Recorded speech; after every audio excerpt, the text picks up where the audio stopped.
Du coup, bienvenue. J'essaie de me chauffer là parce que c'est pas simple de faire un premier podcast, même si c'est pas forcément le premier pour moi. En fait, on est sur un podcast là qui est assez à l'arrache. Je fais ça one shot, sans jingle, sans rien. En tout cas, au moment où j'ai pensé ce podcast, j'ai pas de sujet particulier, c'est vraiment pour me chauffer, pour me lancer. Mais je vais quand même essayer de rendre ce podcast intéressant parce que j'ai pas mal de choses à raconter, n'empêche depuis le temps. L'idée là aujourd'hui, c'est quand même de me présenter. Du coup, je m'appelle J-Coach. Guillaume, du coup, en fait, à la base, quand même, mes parents m'ont pas appelé tout de suite J-Coach.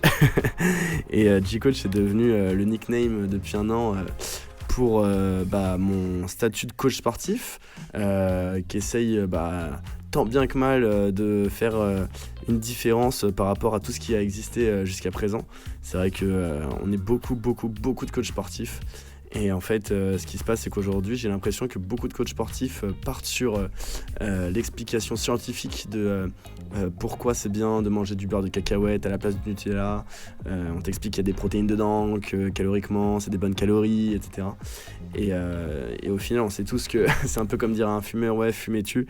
Au final, on n'est pas forcément réceptif au truc. En tout cas, émotionnellement, on se rend bien compte que le cœur a ses raisons que la raison ignore, comme dirait une certaine personne. Et du coup, moi aujourd'hui, là, ce que je veux, c'est vraiment partir sur toute la psychologie de l'homme, partir sur les sciences humaines, en fait, plus que les sciences scientifiques, rationnelles, et essayer de comprendre vraiment ce qui fait que les gens déterminés vont aller chercher le beurre de cacahuète, justement, qui est moins bon, hein, on va pas se cacher. Même moi, quand on mange tous les jours, c'est beaucoup moins bon que le Nutella en termes de goût. Et du coup, quels critères, justement, ces gens-là privilégient, et le pourquoi, surtout. C'est le pourquoi, je crois, qui va être la question la plus puissante durant tout le podcast et toute ma vie, en fait. Pourquoi, c'est vraiment la question principale d'une crise existentielle. Pourquoi est-ce qu'on fait les choses? Pourquoi est-ce qu'on est sur cette terre? Pourquoi on se lève chaque matin? Et en fait, j'adore cette question parce qu'une fois qu'on la comprend, tout de suite on est envahi d'une énergie qui fait que tout prend sens, tout nous paraît clair, tout nous paraît limpide. On a une énergie au quotidien qui fait qu'on est inarrêtable. Et moi, mon premier déclic, il est clair, hein, c'est quand j'avais 20 piges, je fumais, j'étais drogué, j'étais perdu dans ma vie, je savais que je détestais l'école, mais je savais pas pour autant ce que je voulais faire à la place. Et en fait, on se rend compte que le déclic, il est venu d'une rupture amoureuse, comme beaucoup de bodybuilders, c'est abusé, beaucoup de go muscu. On est tous, en tout cas, cette communauté-là, c'est vraiment une communauté de cœur cassé. Et c'est intéressant, je trouve, parce qu'au final, tu te dis, mais en fait, comment est-ce que le cerveau marche à ce moment-là, et qu'est-ce qui fait que derrière, tu deviens ce mec un peu super-héros, tu vois, parce qu'on va pas se mentir, derrière la discipline, c'est ça y a rien de plus proche du super-héros, en fait, que quelqu'un de discipliné. Et moi, je trouve que ça me fait vibrer depuis toujours.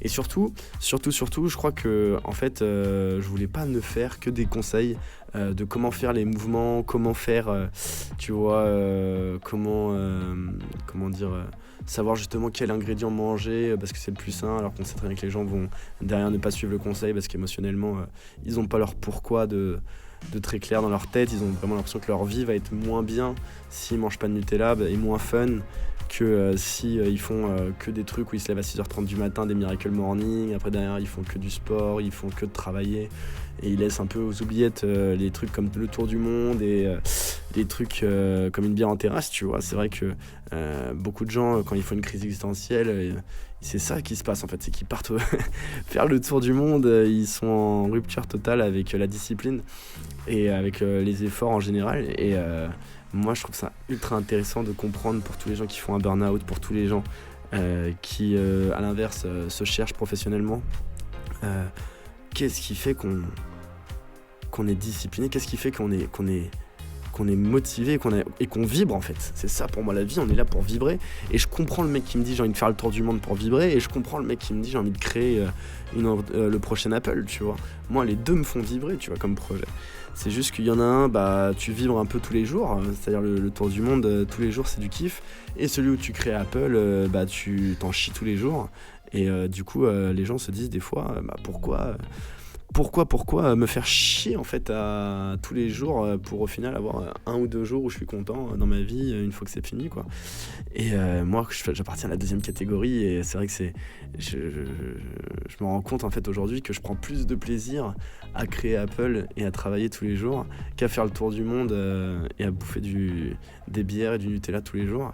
Et je suis tellement intrigué en fait par ce déclic que j'ai eu dans ma vie, qui est un peu irrationnel justement, parce que rationnellement comme ça on se dirait bah profiter de la vie c'est profiter, et en fait je crois que profiter de la vie c'est travailler, et ça c'est fou, c'est complètement contre-intuitif, et j'adore cette problématique, et je crois que je vais vraiment m'y consacrer une vie entière, parce qu'au fond la psychologie, c'est ce qui remonte le plus haut en fait dans l'échelle du développement personnel. Je crois qu'aujourd'hui, moi, mon délire, c'est pas juste de faire du sport, parce que sinon, au bout de 2 heures de ma journée, mon existence sur Terre est terminée. J'ai plus qu'à aller justement boire des bières et faire le tour du monde. Moi, ce que je veux, c'est continuer à travailler une fois que ma séance de sport est terminée. Et du coup, la logique, c'est l'entrepreneuriat derrière, surtout si on veut gagner des sous et la payer, cette salle de sport, et toutes les protéines, tout ce qui est lié aux compléments alimentaires et tout machin, ça coûte du blé. Et en fait, voilà, je pense que comme beaucoup, moi, l'aspect rat race, c'est-à-dire être dans un schéma où je fais métro boulot dodo, et où vraiment je vibre pas justement pour mon travail, j'ai l'impression de plutôt participer aux rêves d'un autre. C'est pas forcément la vie que j'ai voulu choisir. Limite, je préfère, tant qu'à faire, vivre justement d'amour et d'eau fraîche, et être en mode carpe diem, que d'avoir une vie de merde, professionnellement je parle. Et du coup, la question justement de comment est-ce qu'on fait de l'argent avec quelque chose qui nous plaît, elle est naïve, elle est pleine de rêves, elle est pleine elle est digne d'un enfant en fait, de dire oui mais moi je veux être footballeur, moi je veux être danseur, moi je veux, tu vois, et en fait on se rend compte très vite que c'est, comment dire, c'est ça en fait le game, c'est que on veut être dans le plaisir, mais on veut aussi être dans la discipline, et du coup cette problématique du plaisir dans la discipline, elle est exceptionnelle. C'est vraiment tout le concept antifragile qu'on retrouve dans le bouquin The Subtle Art of Not Giving a Fuck, je crois, ou The Hope, je sais plus comment il s'appelle l'auteur, mais ça doit vous faire un déclic justement, parce que c'est un best-seller et qu'on en a tous entendu parler. Mais où l'art subtil d'en avoir rien à foutre en français, me cassez pas les burnes, on a compris, je crois quand même ce que ça voulait dire. Le mec s'excite tout seul. Non mais bref, en tout cas c'est le concept d'antifragile, c'est vraiment l'idée que la vie on souffre, mais si j'aime souffrir, à ce moment-là la vie j'ai gagné parce que du coup il n'y a plus rien tout me fait plaisir en fait, que ça soit la bière ou le tour du monde, ça me fait plaisir, mais après derrière partir souffrir entre guillemets, faire du sport, me faire mal et m'infliger des heures et des heures de deep work, si je prends du kiff aussi là-dessus, alors là, du coup je prends du kiff tout le temps, et du coup j'ai réussi ma vie, tu vois, et c'est intéressant je trouve de savoir comment prendre du plaisir dans, je dis la souffrance, moi bon c'est un mot, les gens ils font la souffrance, on va dire discipline, mais bon discipline c'est contrainte, c'est souffrance, c'est quand même plus synonyme, c'est plus antinonyme je crois de plaisir, ouais c'est ça, c'est le bon mot, que synonyme de plaisir, la discipline à la base. On réfléchit plus en mode je souffre maintenant et j'aurai du plaisir plus tard. Mais du coup, si je souffre tout le temps maintenant, est-ce que je vais pas avoir une vie de souffrance ? Bah si, mon pote, c'est ça le truc. Et et moi pourtant là, tu vois, je suis en train de travailler en soi là, tu vois. Et je kiffe là, putain, là je pourrais très bien être, je te jure là au moment où je te parle, mais je suis dans une espèce de grotte là. Bon là, je sais pas si on voit là, mais c'est un espèce de petit studio d'1 mètre carré. Il fait ultra beau dehors. Et mec, pour rien au monde, je voudrais être dehors à la place de faire ce truc qui me fait rêver, tu vois, parce que moi si jamais je vais dehors là, qu'est-ce qui se passe ? je me retrouve à réfléchir à la vie. Enfin, je peux pas profiter en fait si j'ai pas le sentiment d'achievement et d'accomplissement qui va avec, tu vois. Et donc en fait, ce qui se passe, c'est quoi? C'est que comme tout le monde, je suis pas un robot. J'ai besoin de lâcher prise. Et tu vois, j'ai fait une sieste aujourd'hui, tu vois. Enfin, je m'autorise quand même des trucs. Mais je pense qu'il faut savoir ce qu'on veut. Et ça, c'est très très dur. Tu vois, je pense que là, moi aujourd'hui, je voulais faire ce podcast. Parce qu'il n'y a rien pour moi qui est plus au monde que ce podcast, tu vois. Parce qu'aujourd'hui, j'ai compris que l'entrepreneuriat, c'était créer une communauté, créer de l'enthousiasme autour d'un sujet, créer vraiment des rapports humains forts d'abord, avant même de réfléchir à vendre ou à je sais pas quoi, tu vois. Et c'est puissant parce que au fond, là maintenant on a des outils mais tellement incroyables. Là tu vois, moi là je suis en train de parler peut-être à une personne parce que c'est mon premier podcast. Mais in fine, si j'en fais, je sais pas, 10 000 des podcasts et qu'au bout de 10 000, c'est impossible que tu n'aies pas des milliers de personnes qui t'écoutent. Et du coup, qui vont revenir sur ce premier podcast, tu vois, et qui vont se dire, mais mec, vraiment c'est... En fait, ce que je suis en train de dire, c'est... Enfin, je me suis un chouïa perdu là. Mais ce que je veux dire, c'est que tu peux très bien avoir une personne qui écoute ce podcast à la fin de la semaine et moi je me dis putain j'ai passé 1 heure à parler à une seule personne. Comme au final avoir mes petits enfants qui vont écouter ce podcast, tu vois. Parce que le contenu, et quand je dis le contenu c'est les vidéos, les photos, tout ça, les podcasts, bref. C'est le truc le plus puissant qu'on ait créé sur cette putain de terre en fait. Genre si tu regardes, mec, c'est ouf. Genre aujourd'hui tu meurs. T'es obligé d'attendre que Enfin, on dit souvent que tu meurs 2 fois en fait. Tu meurs voilà, scientifiquement et tu meurs au moment où la dernière personne sur cette terre prononce ton prénom et se souvient de toi. Et j'adore l'idée d'avoir une page Wikipédia comment on appelle ça là? Ah, j'ai mon téléphone qui m'appelle. Les aléas du direct. Bah écoute, c'est marrant. Je trouve ça marrant. Excuse-moi du coup pour ce petit aléa, mais je trouve que ça fera son charme plus tard de voir que j'étais en impro total. En tout cas, ça m'a un peu perturbé, mais je crois que ce que je veux dire là aujourd'hui, c'est que je suis un rêveur. Je suis quelqu'un qui lâchera rien. Je crois que au fond, c'est incroyable d'être une machine justement à 80% du temps, d'être dans la discipline. Effectivement, il faudra toujours relâcher pression et tout, mais bon, de toute façon, moi je suis plus inquiet de pas être assez une machine que d'être trop. Enfin, que de pas l'être assez, entre guillemets. Parce que je sais que naturellement, mon corps est paramétré pour être fatigué, il est paramétré pour aimer le sucre, il est paramétré pour aimer tout ce qui est glande. Et du coup, je sais que en ayant l'esprit complètement configuré, machine de guerre, discipline, j'allais dire souffrance, encore une fois ça fait peur aux gens, mais souffrance, j'aurai une vie où j'aurai les deux, tu vois. Alors que quelqu'un qui va aller chercher une vie que de plaisir, au fond, après on va pas se mentir, il va quand même avoir des gosses, il va quand même faire des efforts, mais il sera très très loin de l'équilibre en fait. Et c'est ça qui est drôle, je trouve, c'est que une vie aujourd'hui de performance, c'est une vie d'extrême. Et je crois que l'équilibre, tu l'as quand tu es à fond dans la performance tout le temps. Et que derrière, en fait, t'as pris beaucoup plus de plaisir là-dedans que à chercher à, tu vois, sortir du boulot à 17h pour pouvoir regarder ta petite série tranquillou. Je sais pas, moi j'ai l'impression qu'en tout cas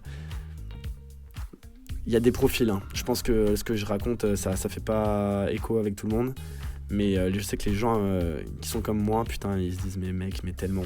Et ça, c'est ça que je veux, c'est des gens qui sont comme moi. Les autres, je sais qu'il y en a que ça va inspirer, qui vont switcher, tu vois. Genre, je pense qu'un quelqu'un qui a 16 ans et qui est un peu perdu dans sa life et qui aime les joints, qui aime l'alcool, qui un peu eu plus de l'école, que sa seule ambition c'est d'avoir des bonnes notes, super génial l'objectif de vie. Moi perso, j'ai détesté l'école pour ça, c'est que ça me faisait pas vibrer. Et je voyais pas la finalité en fait des connaissances que j'apprenais. Tu comprends pas Ouais, je sais pas moi, c'est impressionnant je trouve. que le système soit autant axé à apprendre sur de la théorie, sur tous les sujets. Alors que tu vois, là, moi, je me rends bien compte aujourd'hui que, putain, dans l'entrepreneuriat, mais tu peux pas tout apprendre, tu vois.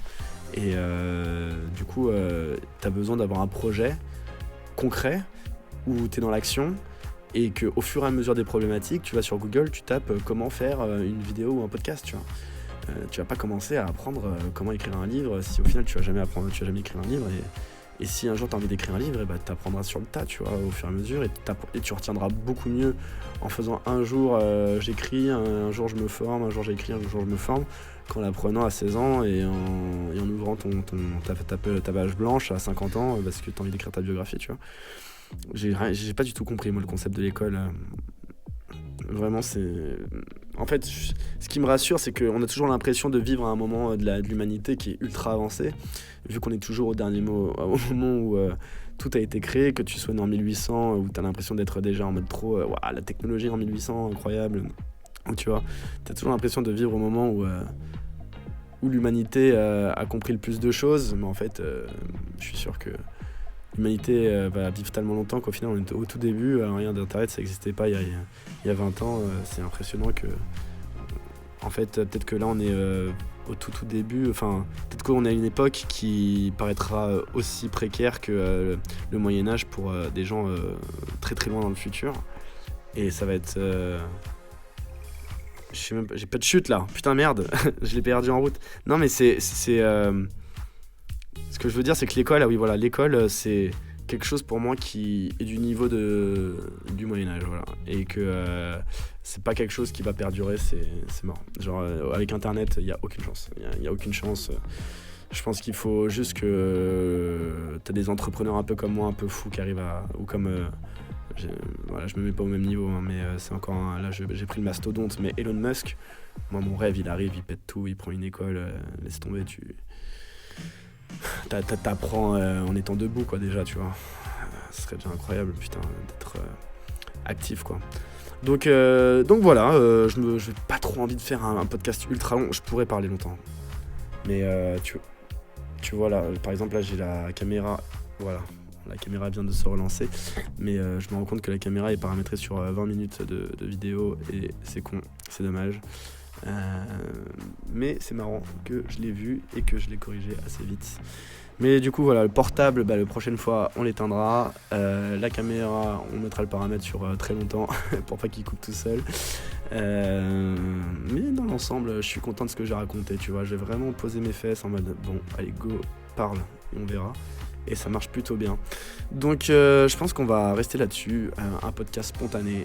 On échangera avec des personnes. On échangera avec tous les gens ambitieux qui correspondent à ma philosophie de vie, qui ont compris que voilà, il faut toujours faire plus, toujours travailler plus, et que c'est la voie en fait. Là, juste la seule question, c'est sur quoi. Je sais que moi, par exemple, même si j'ai la bonne philosophie de vie, j'ai beaucoup de questions des fois sur où est-ce que je dois mettre mon énergie et ma volonté, et des fois je m'éparpille.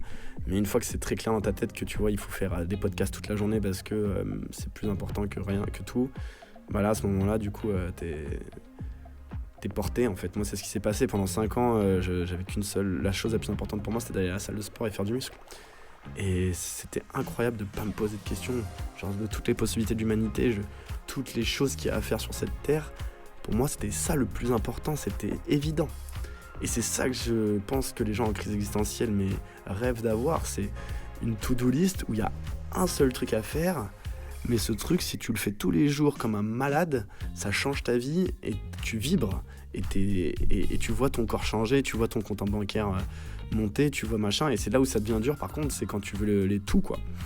Et savoir dire non, je suis capable de vivre avec très peu d'argent, mais il me faut un corps. Ou alors, à l'inverse, je m'en fous de mon corps, mais il me faut un compte bancaire. Chacun a ses valeurs, mais je veux dire...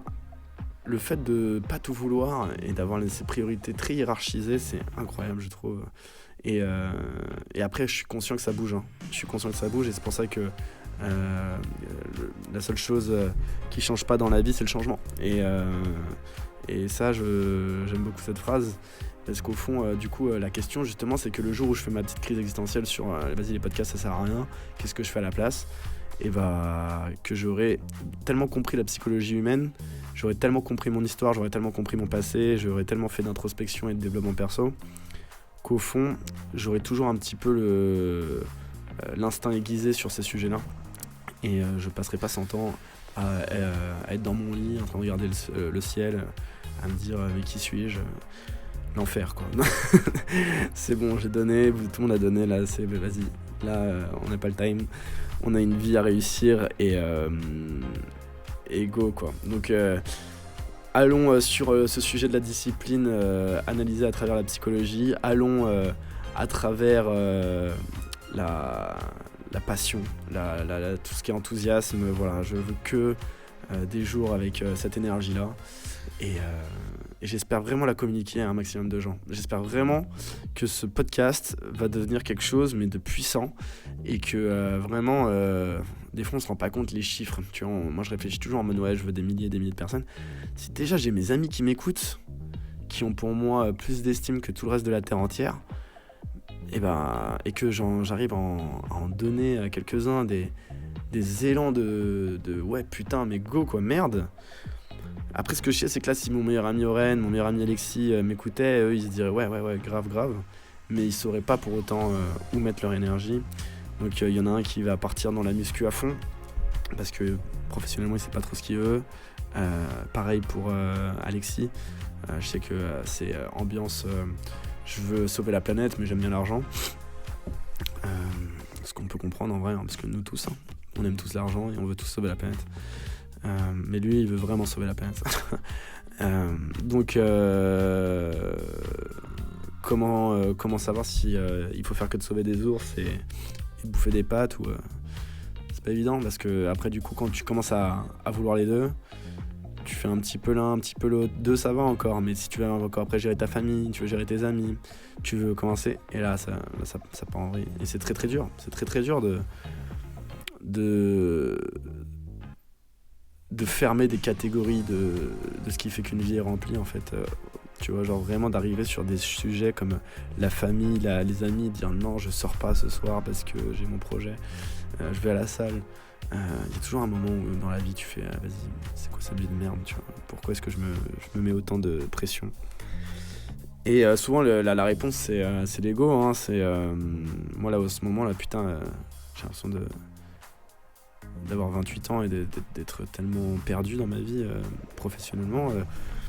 En tout cas là ça y est j'ai eu un déclic là, c'est pour ça que je fais ce podcast et que ça avance dans ma tête, donc ça avance dans les actions. Mais putain, il y a vraiment eu un moment donné, je me dis mais en fait moi je voulais une vie exceptionnelle, je voulais ressembler à Cristiano Ronaldo, à Elon Musk, tous ces mecs qui font des trucs de ouf. Puis au final j'aime bien les gâteaux, j'aime bien rien foutre, j'aime bien mes amis, j'aime bien machin. Et j'avais pas ce truc où je me disais ah ouais c'est ça quoi, c'est ça qui mérite que je fasse rien de tout ce qui est fun.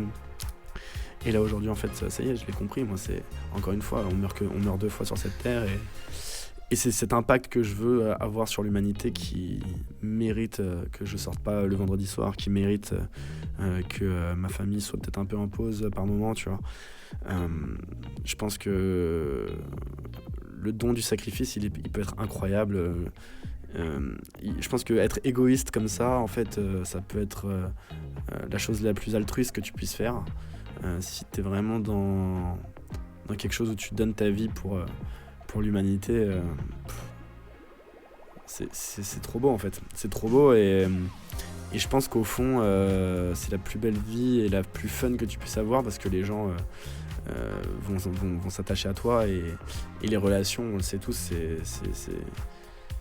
c'est la monnaie de l'humanité quoi. Donc voilà, c'est marrant que je parle aussi sérieusement. Je me rends compte que on est très loin de mes blagues sur les réseaux sociaux, etc. De toute façon j'ai toujours su, je suis pas en train de découvrir que j'ai cette personnalité là très réfléchie, mais on va dire que c'est quelque chose que j'ai envie de montrer plus, je pense, aux gens. Et je vais continuer à faire ça parce que ça me rapproche aussi un peu de la séance de psy au fond. Et quand je vois comment j'ai pas d'argent, ah là là, putain les frères, c'est dur. On va peut-être venir ici chercher ce dont j'ai besoin en termes mais en plus, ce qui est drôle, c'est que j'en ai fait il y a pas si longtemps des séances de psy. Et littéral, hein. La meuf, elle me dit ouais, alors moi j'aime bien la flûte, et vous, qu'est-ce que vous aimez dans la vie? Et là, je parle pendant 1 heure. Et je vais payer 50 balles, quoi. Donc, vas-y, je vais faire ça maintenant ici. Hein. Je vais faire ça ici. Et je pense qu'au fond, ça peut être un super exercice de se livrer autant. Je pense qu'au fond aussi, on parle pas assez de nos problèmes en tant que machine, en tant que mec un peu dur, comme ça, en mode il faut être fort, il faut toujours être dans la performance et tout. On n'est pas très bon avec l'empathie, avec la vulnérabilité. Et moi, ce que je veux pour toutes les machines, c'est que on prenne le meilleur de l'humain et qu'on le mette voilà, au centre de notre corps, cette humanité, pour avoir l'énergie derrière de la machine, en fait. Je pense que vraiment, il n'y a pas de performance sans plaisir. Et il n'y a pas de... Les burn-out, c'est ça, en fait. C'est quand tu mets trop d'énergie dans la mauvaise direction. Pour moi, tu peux pas te retrouver en burn-out ou dans un sentiment de déprime si t'es pas au bon endroit, tu vois. Enfin, si t'es au bon endroit. Et c'est vrai que là, pour terminer, j'ai pas envie de parler 100 ans non plus. J'ai envie que ce podcast, il soit que quand il y a écrit le nombre de minutes, les gens se disent pas c'est trop long. Je veux qu'il soit quand même écouté, ce podcast. Donc, je vais essayer de faire court. Je veux que les gens... Enfin... Putain, je sais même pas, des fois je me perds. Mais alors ça, c'est marrant parce que c'est grave lié à ma personnalité aussi. Je sais pas si vous connaissez le MBTI, mais c'est l'idée qu'il y a 16 personnalités, 16 catégories de personnes. Voilà, pour vulgariser, hein, c'est de la vulgarisation. Mais ça aide bien parce que moi, ma personnalité, c'est ENFP, donc extraverti, intuitif à fond. Et on est des gens très créatifs, très perchés, très dans leur tête. Et des fois, ça fait beaucoup partie de ma catégorie, les gens qui ont du mal à avoir un flux de pensée où il y a la chute à chaque fois, on va dire. Il y a des fois comme ça passe trop vite d'un truc à un autre. Mais je vais essayer vraiment de vous faire comprendre un petit peu qui je suis, comment je vois les choses et pourquoi en tout cas aujourd'hui j'ai fait des progrès de géant. J'étais encore une fois drogué, alcoolisé et malheureux dans une famille riche où j'avais tout pour être heureux sur le papier, avec une famille exceptionnelle. J'ai pas été violé, j'ai pas vécu d'horreur, j'ai vécu un Neuilly-sur-Seine. J'ai été un petit BCBG qui s'appelle Guillaume Lecomte. J'avais tout de la vie parfaite et j'étais complètement déprimé. Et c'est vrai que arriver autant à devenir quelqu'un d'autre et à s'affirmer et à devenir ce que je suis aujourd'hui, ça mérite d'être analysé, je crois. Et ça mérite surtout d'être appliqué à d'autres personnes, à d'autres gamins, à d'autres... même pour moi, hein. Je pense qu'au fond, j'ai pas tout déverrouillé, faut arrêter. C'est juste que ce que j'ai fait, c'est exceptionnel. Je pense j'ai arrêté de fumer, aujourd'hui je bois plus d'alcool, je suis marathonien, entrepreneur, je vis en Espagne. Je suis fauché par contre, je suis un gros connard aussi des fois. Et voilà. Non mais bref, je suis pas parfait, mais la progression elle est exceptionnelle. Et encore une fois, je pense que le plus important c'est pas où est-ce qu'on est aujourd'hui, c'est où est-ce qu'on était hier. Hein. Et vraiment, putain, elle est belle la phrase. Non mais elle est tellement vraie. Putain, mais tu vois, j'aurais eu une autre vie. Peut-être que là, si je me voyais maintenant, je me dirais ouais, non, c'est pas ouf, tu vois. Mais moi, franchement, ce que j'aime, c'est ça. C'est pas où je suis, où est-ce que j'étais hier, et on va rester là-dessus, sur cette belle phrase. Et en tout cas, sachez que je suis trop content d'avoir fait ce podcast. Je ne savais pas du tout ce que ça allait donner. Et je trouve ça plutôt pas mal du tout. Après, à voir si je boucle pas, à voir si je suis capable de toujours avoir des réflexions sympathiques. Mais honnêtement, là, sur celui-là, je suis content. Et j'espère qu'on en fera encore beaucoup d'autres. Et que je ne vais pas faire comme il y a 5 ans, quand je m'étais lancé ma première chaîne YouTube, où j'en avais fait 2, des vidéos. Et après, je me suis arrêté. Et là, je me rends compte 5 ans plus tard que j'aurais jamais dû abandonner, que c'était le projet le plus cohérent avec ma mission sur Terre que j'avais jamais fait. Et j'ai juste arrêté parce que j'avais pas eu de succès et que j'avais pas compris que c'était aussi important en fait. Enfin bref, des bisous, je vous kiffe et à la revoyure. Ciao ciao.